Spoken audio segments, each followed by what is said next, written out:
अस्सलामुअलैकुम, मैं हूं डॉक्टर फिजा खान और मैं हूं पाकिस्तान दरपर्दा में। आज उठाएंगे पर्दा इन हकाइक से। जहरियत का मुंह तोड़ जवाब मिलेगा पाकिस्तान की पहलगाम वाकये की गैर जानिबदार तहकीकात की पेशकश। फॉल्स फ्लैग ऑपरेशन भारत को अपनी ही चाल में मात। नाज़रीन, पहलगाम वाकये के बाद भारत ने जिस तरह झूठ का तूफान खड़ा किया वो न सिर्फ खित्ते के अमन के साथ खिलवाड़ है बल्कि भारतीय क़यादत की ज़हनी बुखलाहट का खुला सबूत है। लगता है कि मोदी सरकार एक बार फिर अपने घरेलू सियासी मुफादात की चक्की में पाकिस्तान को पीसना चाहती है। मगर याद रखें, पाकिस्तान अपने हर मुफाद पर आंखों में आंखें डालकर बात करना जानता है। वजीर आजम शहबाज शरीफ ने गैर जानिबदार और शफाफ तहकीकात का पैगाम देकर एक जिम्मेदार रियासत का हक अदा कर दिया और भारत को बता दिया कि मसाइल का हल जारहियत और गैर इंसानी फेल नहीं हो। पाकिस्तान ने ठोस कानूनी और सिफारती हिकमत अमली अपनाई है और दुनिया को दिखाया है कि हमारे पास दलील है, धमकी नहीं। जबकि भारत ने पहलगाम हमले का जो ड्रामा रचाया वो किसी फिल्मी स्क्रिप्ट से कम नहीं। एक ऐसी तंजीम का नाम घर लिया गया जिसे कोई जानता तक नहीं और फिर बगैर किसी तहकीक के पाकिस्तान पर इल्जाम धर दिया गया। अब वही तंजीम हमले में मुलविस होने की तरदीद कर रही है और कह रही है कि साइबर हमले के जरिए झूठे प्रोपेगेंडे के लिए हमारे प्लेटफॉर्म को इस्तेमाल किया गया। क्या यही भारत की इंटेलिजेंस है? हैरत की बात यह कि भारत में खुद एतराफ हो चुका है कि इंटेलिजेंस नाकाम रही, मगर इल्जाम पाकिस्तान पर। ऐसा लगता है कि दिल्ली में अंधेर नगरी चौपट राज है, जहां पहले हमला खुद करो फिर शोर मचाओ और दुनिया से हमदर्दी समेटो।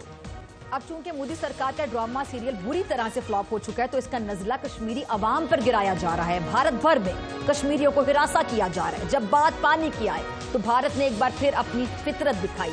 सिंध ताश मुआहदे को यकतरफा मुअत्तल करने की बात करके भारत ने यह साबित कर दिया कि उसका इंसानियत जैसे किसी अमल से कोई ताल्लुक नहीं। पानी को भी अपने जंगी जुनून में बतौर हथियार इस्तेमाल कर सकता है भारत जब भी अंदरूनी तौर पर सियासी दबाव में आता है उसका निशाना पाकिस्तान बन जाता है। कभी सिखों का कत्ल, कभी पुलवामा और अब पहलगाम। मगर भारत को ये याद रखना चाहिए कि धमकी देना आसान है, सामना करना बहुत मुश्किल। पाकिस्तान की तमाम इकाइयां एक हैं। भारत के लिए वाज़ेह पैगाम है कि अगर भारत ने कोई हरकत की तो मुंह तोड़ जवाब मिलेगा। और बिलावल भुट्टो जरदारी की ललकार, दरियाए सिंध में पानी बहेगा या तुम्हारा खून, ये महज जज्बाती बयान नहीं बल्कि हकीकत का पेश कहना है। पाकिस्तान की अवाम, फौज और इदारे सब एक सफ में खड़े हैं। पाकिस्तान ने गैर जानिबदार तहकीकात की पेशकश की मगर भारत को यह गवारा नहीं है। आखिर क्यों? क्योंकि भारत के पास ना पहले कभी सबूत थे ना अब है। पाकिस्तान ने हमेशा कशीदगी कम करने की बात की। अगर भारत ये समझता है कि इल्जाम, धमकी या पानी की सियासत से पाकिस्तान को झुका लेगा तो ये दीवाने का ख्वाब है। पाकिस्तान ना सिर्फ सिफारती महाज पर बल्कि कानूनी, दिफाई और इखलाकी तौर पर भी बिल्कुल तैयार है। नाज़रीन, मेरे साथ मौजूद पैनल जो मौजूद है आपसे तारुफ करवा देते। जनरल रिटायर्ड गुलाम मुस्तफ़ा साहब, बहुत शुक्रिया आपका वक्त देने के लिए, ज्वाइन करने के लिए। जनरल रिटायर्ड मुइनुद्दीन हैदर साहब, आपका भी बहुत शुक्रिया वक्त देने के लिए। और रोहित गांधी, सीनियर जर्नलिस्ट हमारे साथ मौजूद हैं। सर, आपका भी बहुत शुक्रिया ज्वाइन करने के लिए। सर, आप दोनों की इजाज़त से मैं ज़रा रोहित से शुरू करना चाहूँगी। रोहित, क्या वजह है कि जब भी ऐसा कोई मामला होता है जो कि अभी तो सामने आ रहा है कि फॉल्स फ्लैग ऑपरेशन है, तहकीकात होती नहीं है, विद इन 10 मिनट्स जाकर FIR जो दर्ज करवाई जाती है, इल्जाम पाकिस्तान पे धर दिया जाता है बगैर किसी सबूत के, बगैर किसी इन्वेस्टिगेशन के। आपका इंडियन मीडिया भी चिल्ला कर कहने लगता है तो पाकिस्तान की कार्रवाई है, पाकिस्तान की तरफ से किया गया। ऐसा क्यों किया जाता है भारत की जानिब से बारहा? So I don't want to speak for the Indians specifically because I'm a journalist and I don't want to go around that. But the challenge is that क्या जो ऑपरेशन हैं बहुत सारे जो अभी हमारी डॉक्यूमेंट्री भी एयर हुई, likelihood में Indian government will have to put the blame somewhere and that's what they seek blame for. And so the challenge is if both governments are committed to the idea, and I've worked with the Pakistani administration as well. मैं काफी बार Pakistani army के साथ भी front lines पे गया हूँ तहरीक तालिबान पाकिस्तान के खिलाफ। तो terrorism is not a great idea any which way. यानी आप भी तहकीक के बगैर कह रहे हैं रोहित, हालांकि आप सीनियर जर्नलिस्ट हैं, आपने कहा मैं किसी को सपोर्ट नहीं करूंगा। आप यकीन से बात कैसे कह सकते हैं कि पाकिस्तान की तरफ से अभी तो तहकीकात? जी। I don't want to get into a pissing match here. What I'm saying is that there is enough evidence to show that there are a lot of terrorist groups operating from the soil of India.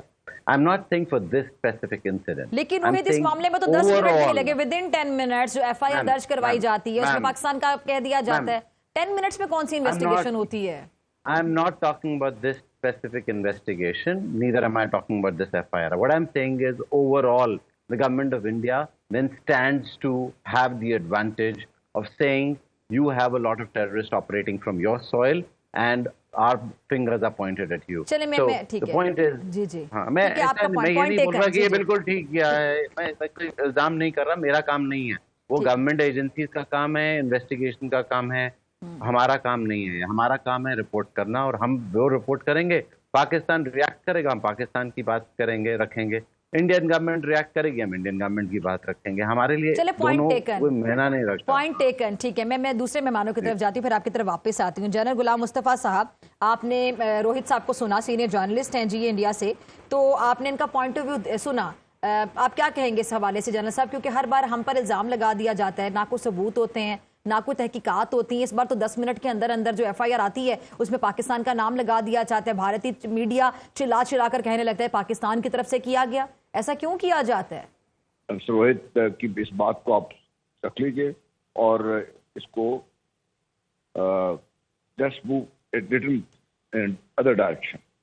UN जो charter है that allows कि किसी मुल्क के किसी कौम को अगर उसमें जबरदस्ती कब्जा किया हुआ है, उस कौम के जो बाकी नुमाइंदे हैं उनको ये हक हासिल है, बल्कि पाकिस्तान को भी हक हासिल है कि Pakistan can go in and support the freedom struggle of the people who have been occupied for last over so many decades.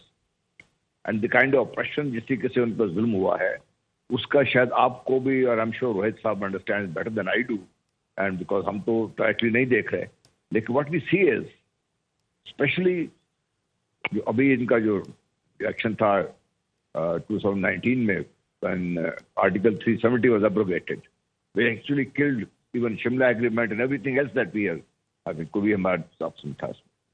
उसके बाद कौन रोकता है कश्मीरियों को कि they can go across any border? I would support them, जो कश्मीरी हैं। I would naturally not Pakistan का तो कोई बंदा जा नहीं सकता उस तरफ।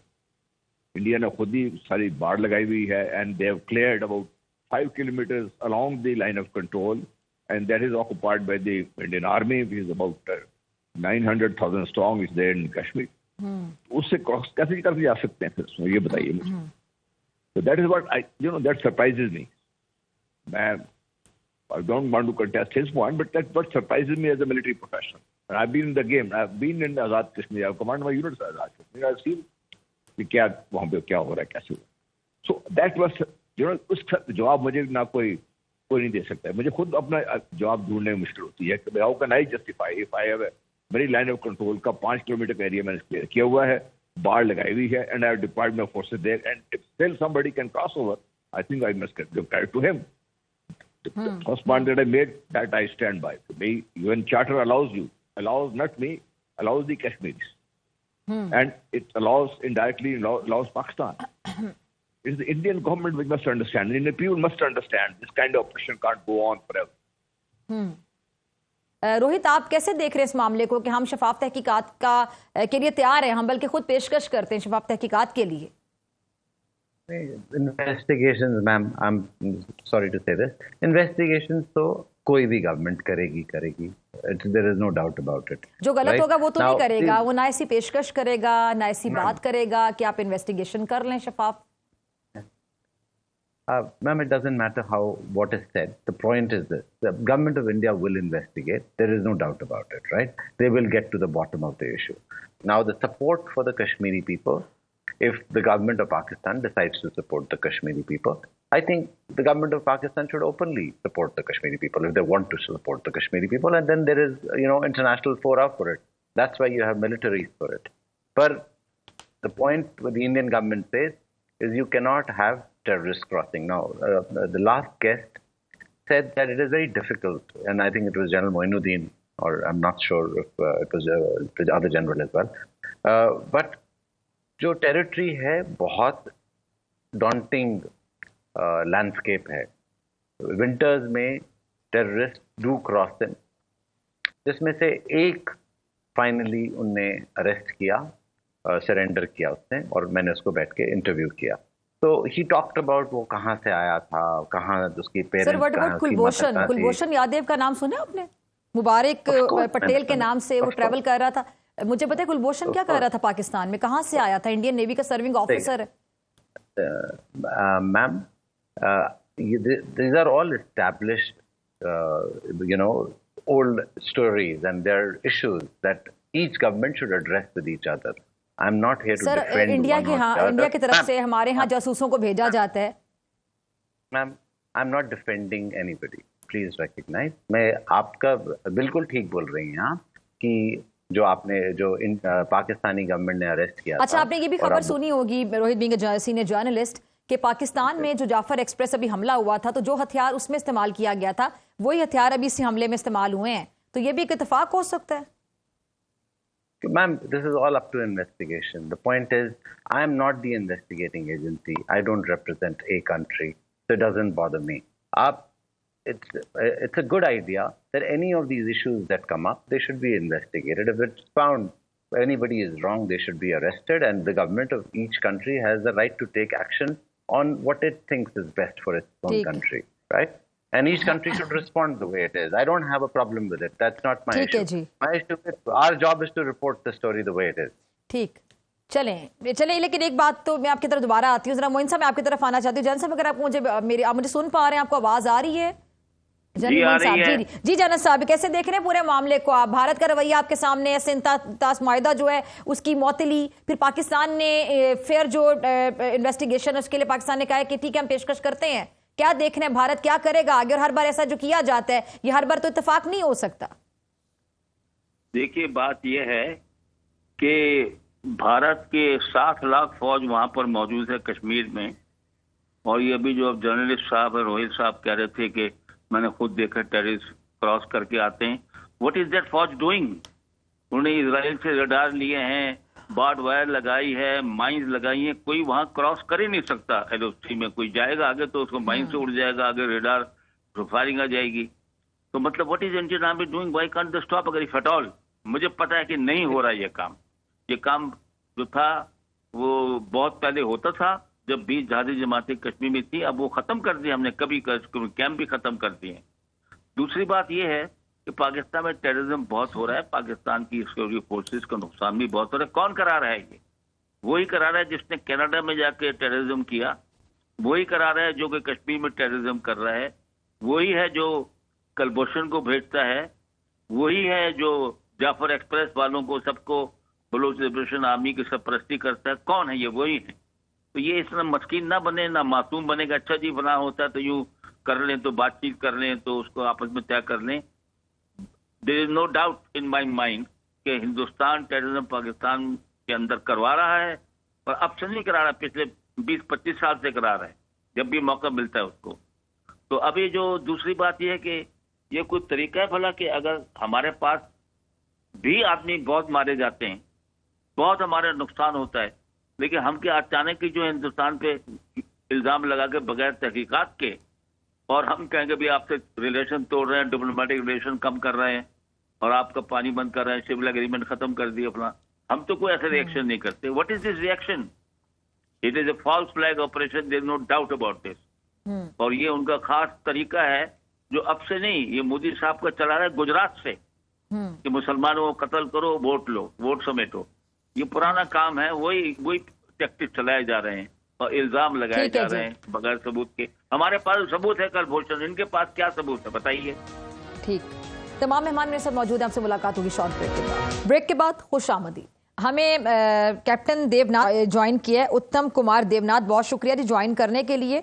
बाकी पैनलिस्ट हमारे साथ मौजूद हैं. कैप्टन साहब, आप कैसे देख रहे हैं पूरे मामले को? भारत की जानिब से जो पाकिस्तान पे इल्जाम की बुछाड़ कर दी जाती है, अभी कोई सबूत सामने नहीं आता, उतना टाइम नहीं होता, इन्वेस्टिगेशन नहीं होती, तहकीकात नहीं होती, तो क्या वजह, किस बुनियाद पर भारत प्रोपेगेंडा शुरू कर देता है? शुक्रिया, आपने मुझे अपने चैनल पर बुलाया. सबसे जरूरत बात यह है कि मैं दर्शकों को बता देना चाहता हूँ कि मैं इंडियन एयरफोर्स में था, और पाकिस्तान की एयरफोर्स की मैं बहुत इज्जत करता हूँ. इसमें कोई शक नहीं है कि पाकिस्तान की एयरफोर्स हाईली प्रोफेशनल. मैं खुद फाइटर पायलट था, और इसमें ये भी बोलना चाहता हूँ कि शायद पाकिस्तान की एयरफोर्स और हिंदुस्तान की एयरफोर्स दोनों ऐसी एयरफोर्सेज हैं जो कि एक दूसरे का इज्जत करते हैं. हाँ, अभी पिछले एक हफ्ते से जो कुछ वाकया चल रहा है, खासतौर से पहलगांव में जो हमला हुआ उसके बाद जाहिर बात है पाकिस्तान में लोग जरा हैरान है, परेशान है कि इंडिया ऐसे क्यों बोल रहा है कि पहलगाम के हमले में पाकिस्तान का हाथ।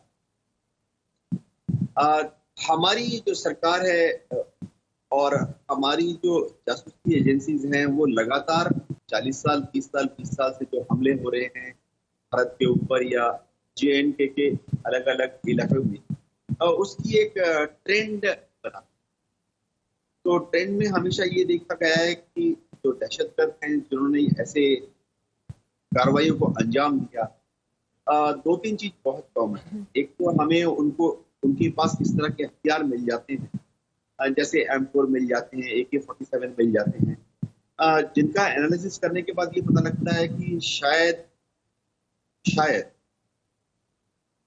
उसमें जो एम्बोसिंग की गई है, सीरियल नंबर दी गई है, तो वो इंडिया के किसी भी वेपन सिस्टम से मैच नहीं करती। जनरल गुलाम मुस्तफा साहब, देखिए, आई मस्ट एडमायर जेंटलमैन का नाम मैं भूल रहा हूँ, एयरफोर्स पायलट कैप्टन उत्तम कुमार देवनाथ साहब। हाँ, उत्तम, कैप्टन देवनाथ, very जी। junior to me frankly, so I can call him Uttam. Thank you, Uttam. I think you have been very, very positive. देखिए, let me point out few things, जाके ये हो जाए चीज, बाकी तो बात चलती रहेगी। बॉम्बे जब इंसिडेंट हुआ, there's a gentleman by the name of Mr. Kurkure was shot in the center of his head, and that was from a 9mm pistol. बाकी जो 10 टेररिस्ट थे, they were carrying Kalashnikov or whatever, और शर्म से 9 का पता नहीं चला कहाँ गया टेररिस्ट, तो 10 कह रहे थे। एक नजर आया और वो टीवी पे देखने का लग नहीं रहा था कि like I mean I would have loved to be shown the TV in that kind of a गाब, उसमें किसी फिल्म का हीरो फिर रहा है और ये होता सा वो that past. Then you see Pathankot का हुआ इंसिडेंट, तो इंडिया की जो पुलिस के ऑफिसर्स थे उनके अपनी जो टाइम लाइन थी, फॉलो दो जेंटलमैन जिन्होंने काम किया था, मैंने डिलीट कर दिया होगा वो सारा, मैं जो आई स्टडीड दैट एंड सब कुछ पता ये चला कि according to the timeline it was simply not possible for Pakistanis to go and do whatever they were being accused Pathankot में। फिर इसी के साथ ऐड कीजिए the gentleman who was investigating Pathankot, he was shot dead and he had 37 bullets from his body. किसने करना था उसको?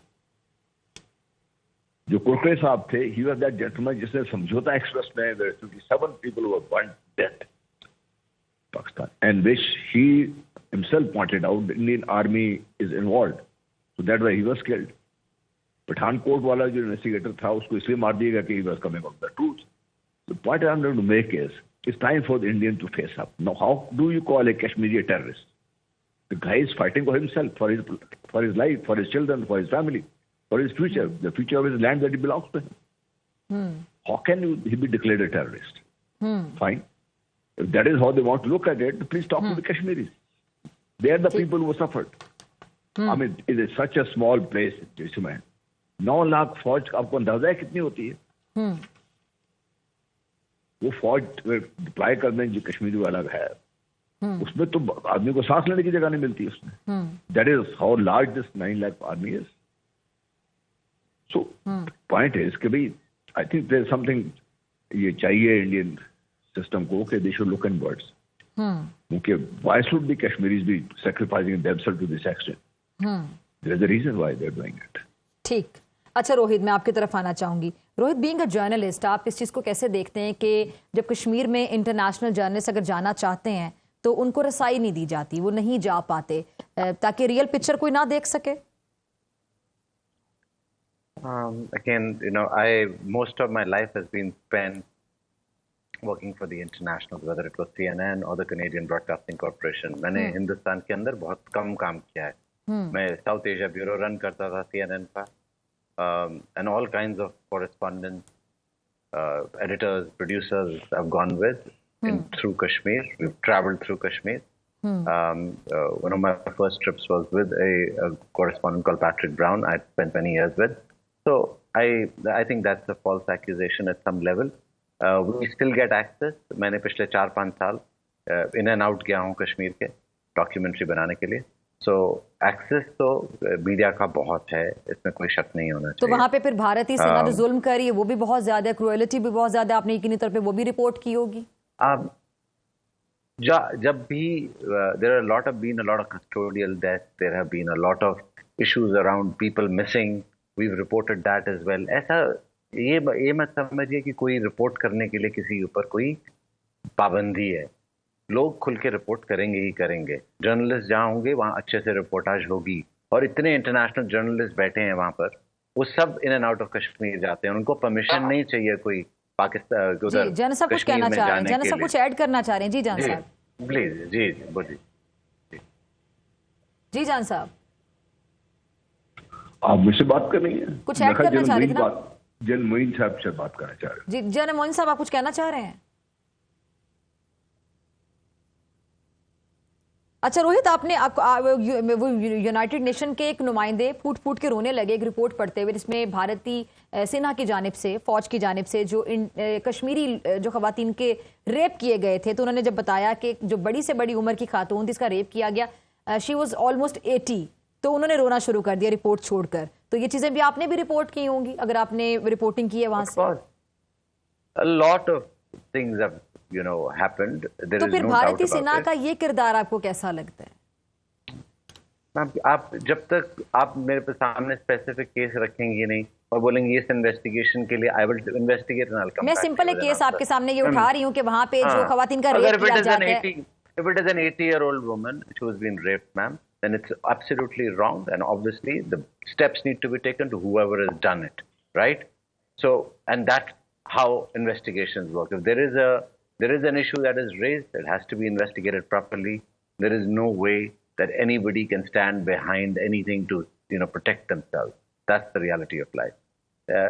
You can go ahead and start, editorializing it if you want to, but it's an issue where somebody has done something extremely bad, something which is absolutely inhuman, and it cannot be discounted in any way. तमाम मेहमान मेरे साथ मौजूद हैं, आपसे मुलाकात होगी short break के बाद। वेलकम बैक नाजरीन। भारत की जानिब से सिंध तास मुआहदे को एकतरफा मुअत्तल करना न सिर्फ बैन अवी कानून की खिलाफ वर्जी बल्कि इंसानी हुकूक और खित्ते की मईशत के लिए खतरा भी है। पाकिस्तान ने वाज़ेह किया कि मुआहदे में भारत को ऐसा कोई इख्तियार हासिल नहीं। ज़राए इंडस वाटर कमीशन ने बताया कि वजारत खारिजा, आबी वसाइल और इंडस कमीशन माहिरीन पर मुश्तमिल थिंक टैंक तश्कील देने का फैसला किया गया है। पाकिस्तान जल्द कानूनी माहिरीन की रिपोर्ट की रोशनी में वर्ल्ड बैंक जाने का ऐलान कर सकता है। डोनाल्ड ट्रंप जैसे आलमी रहनुमा ने कहा कि मैं दोनों के करीब हूं, पाकिस्तान और भारत खुद ही मामला हल कर लें।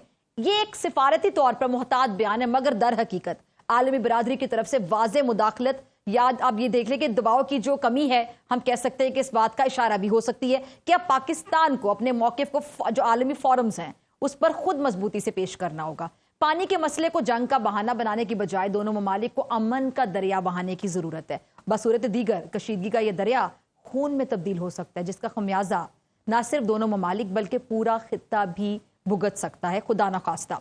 इस बारे में बात करने के लिए मेरे साथ बैरिस्टर अकील साहब मौजूद हैं, किसी तारुफ के मोहताज नहीं। अकील मलिक साहब, बहुत शुक्रिया ज्वाइन करने के लिए, वक्त देने के लिए। बैरिस्टर साहब, ये मुझे समझ नहीं आती है कि जब भी कोई मामला उठता है, और जैसे फॉल्स फ्लैग ऑपरेशन ये पहली बार नहीं हुआ भारत की, पुलवामा की अगर बात कर लें, फिर जब क्लिंटन साहब आए थे, उस तरह के बेशुमार वाकयात हम जाके पीछे से रिकॉल कर सकते हैं। तो इस बगैर किसी तहकीकात के विद इन मिनट्स पाकिस्तान पर तनकीद शुरू कर दी जाती है। इनका भारतीय मीडिया चिल्ला कर कहता है कि पाकिस्तान ने करवा दिया। अभी भी जो FIR है, 1 घंटा भी नहीं हुआ था, विद इन मिनट्स जाके और पाकिस्तान का नाम ले लिया गया। तो इंटरनेशनली क्या भारत का इमेज इस चीज से मुतासिर नहीं होता? बिस्मिल्लाहिर्रहमानिर्रहीम। डॉक्टर साहब, बहुत बहुत शुक्रिया। बिल्कुल उनका इमेज मुतासिर होता है, और ये पहली दफा नहीं है। जैसे आपने जिक्र किया कि समझौता एक्सप्रेस हो, पुलवामा हो, दीगर जो है वो उड़ी वाला इंसिडेंट हो, या दीगर जितने भी इंसिडेंट्स हैं, उन तमाम पे जो है ये वाज़े तौर पे नजर आता है कि भारत ना आओ देखता है ना काओ देखता है, और बिल्कुल पाकिस्तान को बेवजह, बगैर किसी सबूत के, बगैर किसी एविडेंस के वो जो है मुझे इल्जाम जो है वो ठहरा देता है। अब यहाँ पे भी इन्होंने यही किया कि वाकया जो है FIR का, जिस तरह आपने जिक्र किया कि FIR के वाकये जब दर्ज हुई तो उसमें लिटरली 10 मिनट का फर्क है कि इस तरह किस तरह पॉसिबल है कि आपने FIR दर्ज कर दी, 1:50 पे आप बता रहे हैं कि वाकया हुआ, 2:20 तक वो वाकया जारी रहा, और 2:30 पे जो है वो FIR भी दर्ज हो गई। तो यहाँ पे बहुत सारा सवाल जो है वो उठ जाते हैं इस तमाम तर मामले पे। आपको याद होगा कि जब कभी भी भारत ने अपने ही शहरियों को इस तरह उसका टेररिस्ट अटैक्स के हवाले से, पाकिस्तान को बदनाम करने के हवाले से पाकिस्तान पे इल्जामात लगवाए, तो ये दोबारा वो जो उंगलियां पाकिस्तान पे उठाई, वो उंगलियां उन्हीं की तरफ जो है मुड़ के इशारा कर रही थी। और असल तो ये उनकी अपनी कारस्तानी है। यहाँ पे भी आप देखें कि जेडी वैंस जो है वो बिल्कुल अमेरिका के जो नायब सदर हैं वो दौरे पे थे। आपने इसी के साथ जो एक पैरेलल हम ड्रॉ अगर कर सकते हैं, तो जब क्लिंटन भी भारत और पाकिस्तान के दौरे पे थे तो भारत गए, तो भारत में फिर ये एक एडवेंचरिज्म उस वक्त किया गया और पाकिस्तान को इल्जाम ठहराने की कोशिश उनकी हमदर्दियां समेटने के लिए, फायदे उठाने के लिए। बिल्कुल। अब ये इंडस वाटर ट्रीटी का, ये सिंतास मुआहदे का जो तमाम तर मामला है, ये आज का नहीं है। ये भारत कई सालों से, आप तकरीबन देखें तो 8-9 सालों से इस कोशिश में है कि इसको प्लान किया जा रहा है, किसी न किसी तरह जो है वो हम अमेंड करें, किसी न किसी तरह इस पे नेगोशिएशंस हो, या किसी न किसी तरह इस मुआहदे को खत्म किया जाए। अब यहाँ पे 2016 से लेके अभी तक अगर आप देखें तो ये मुतवातिर तौर पे भारत की तरफ से आपको शवाहिद भी मिले कि उनकी कोशिश है कि ये मुआहदा किसी न किसी तरह जो है वो खत्म हो जाए। आप चूंकि कानून और इंसाफ को भी देखते हैं और आप वैसे भी बड़ी गहरी नजर रखते हैं बहुत से मामलात पे, तो मुझे जरा ये बताइएगा कि ये जो भारत का सिंतास मुआहदे की मौतली वाला मामला है, इस पर हमारा केस किस हद तक मजबूत है? कानूनी हैसियत के हवाले से भी बताइएगा, सिफारती सतह पर हम क्या इकदाम उठा सकते हैं, और हमारा केस जो है कितना मजबूत है? भारत को मुंह तोड़ जवाब हम कैसे दे सकते हैं?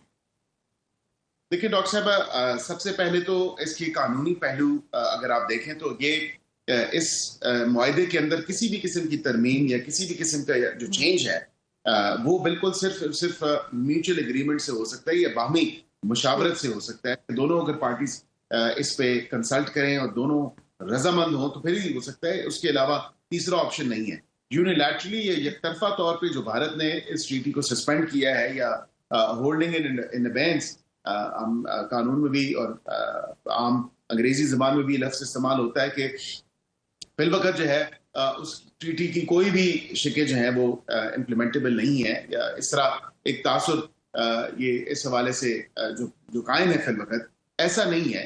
सस्पेंशन यूनिलैटरल नहीं हो सकती जो भारत ने की है, या एकतरफा तौर पे वन साइडेड।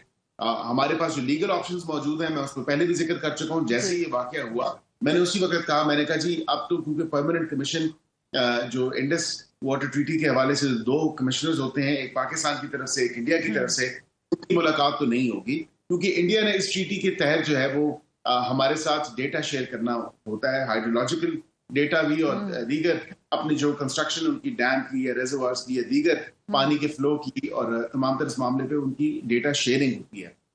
इंडिया ने जान छुड़ाने के लिए कि उनको डेटा ये शेयर ना करना पड़े, इसको सस्पेंशन की तरफ लेके गए और कहा कि हमसे इसको सस्पेंड कर रहे हैं। लीगल ऑप्शंस जिस तरह आपने जिक्र किया, तो मैं उसमें बिल्कुल फ्रॉम डे वन या फ्रॉम द वेरी गेट को मैंने ये कहा, मैंने कहा हमें इसको, क्योंकि वर्ल्ड बैंक का ब्रोकर्ड एग्रीमेंट है, ये मुआहदा वर्ल्ड बैंक ने करवाया है, वर्ल्ड बैंक इसका जामिन है, हमें वर्ल्ड बैंक को जो है एड्रेस करना चाहिए और वहां पे वर्ल्ड बैंक को जाके इस तमाम तर मुआहदे की जो खिलाफ वर्जी इंडिया ने की है उसको वहां पे उठाना चाहिए और वर्ल्ड बैंक को कहना चाहिए इसको मीडिएट करे। दूसरा ऑप्शन जो इन पैरेलल है, जो उसके साथ साथ हम इस्तेमाल कर सकते हैं, वो permanent court of international arbitration है। वो बिल्कुल वहां पे जाके हम हेग में जो आर्बिट्रेशन है, जो हम पहले भी गए हैं, जो इस ट्रीटी की शिकों की वायलेशंस हैं या इस मुआहदे की शिकों की वायलेशंस हैं, वो हमने वहां पे पहले भी चैलेंज की नहीं है। जो किशनगंगा, बगलियार डैम या दीगर वक्तन फक्तन गाय बगाए जो इनकी वायलेशंस होती हैं, खिलाफ वर्जियां होती हैं, उसको हमने वहां पे भी चैलेंज किया है। हमें वहां पे भी जरूर जाना चाहिए एज पर लीगल ऑप्शन। एक तीसरा legal option UN security council है, जो कि मेरी अपनी नाकिस राय है, मैं समझता हूँ सफारती तौर पर तो चले वो एक अच्छा हल हो सकता है, लेकिन उसकी इफेक्टिवनेस उतनी नहीं होगी। तो यूएन सिक्योरिटी काउंसिल में जो है आप इस तमाम तर मामले को लेके जाएं और यूएन के जो सेक्रेटरी है उनकी तरफ से भी स्टेटमेंट आई है, ताकि थोड़ा सा प्रेशर वहां पे सफारती तौर पे बिल्ड किया जाए। लेकिन उसके साथ साथ इस खित्ते की स्टेबिलिटी के हवाले से या सिक्योरिटी के हवाले से हमें बिल्कुल जो दीगर ममालिक हैं, जो दोस्त ममालिक हैं, और सबसे ज्यादा जो मैं समझता हूँ इसमें इफेक्टिव रोल वो चाइना का हो सकता है, और चाइना को बिल्कुल रोल अदा करना चाहिए। हमारा दोस्त मुल्क है, और बिल्कुल अगर चाइना वहां से वो कहते हैं ना टैप बंद कर दे, तो ये पानी का सारा जो मामला है जो इंडिया से होके आता है तो इंडिया भी जाहिर बात है उसमें सफर करेगा, और चाइना हमारे साथ हमेशा हमारे मुश्किल अच्छे बुरे वक्त में हमारे साथ रहा है और हम उसकी कदर करते हैं। और हमें बिल्कुल यही डिप्लोमेटिकली जो एंगेज करना है, जो तमाम तरह इस मामले पे डॉजियर्स हैं वो मुख्तलिफ ममालिक को हमें भेजने चाहिए कि ये तमाम तरह हिस्टोरिकल पर्सपेक्टिव है। इंडिया ने पहले भी हमारे पे बगैर किसी सबूत के और बगैर किसी वजह के इल्जामात हमें मोदी इल्जाम ठहराया। अब हमें बहुत संजीदगी से लेना होगा, क्योंकि मेरे ख्याल से भी सिलसिला रुक जाना चाहिए। आखिर ऐसे कब तक चलेगा? जी बिल्कुल, ये अब सिलसिला रुक जाना चाहिए और इंडिया अपनी शॉर्टकमिंग्स को छुपाने के लिए या अपनी जो उनकी नाकामियां हैं उसको छुपाने के लिए पाकिस्तान को अगर इल्जाम ठहरा रहा है तो ये बिल्कुल जायज बात नहीं है। और ये बेजा अगर बगैर किसी वजह के आप किसी को इल्जाम ठहराएं तो बिल्कुल जवाब तो आपको मिलेगा। और हमारी पॉलिसी स्टेटेड है, इंडिया अगर कोई भी इकदाम उठाएगा उसका ईंट का जवाब पत्थर से, और क्विड जो क्विड प्रो प्लस है पॉलिसी हमारी, वो बिल्कुल इफेक्टिव है। अच्छा, हम दो हाथ आगे जाके उनको नाक को चने चबाएंगे। अच्छा अकील साहब, ये जरा बताइएगा कि डोनाल्ड ट्रंप साहब, उनका बयान बड़ी अहमियत का हामिल है। जरिए ट्रंप साहब का बयान आ रहा है, उन्होंने कहा जी मैं दोनों के करीब हूँ, पाकिस्तान और भारत खुद ही मामला हल कर लें।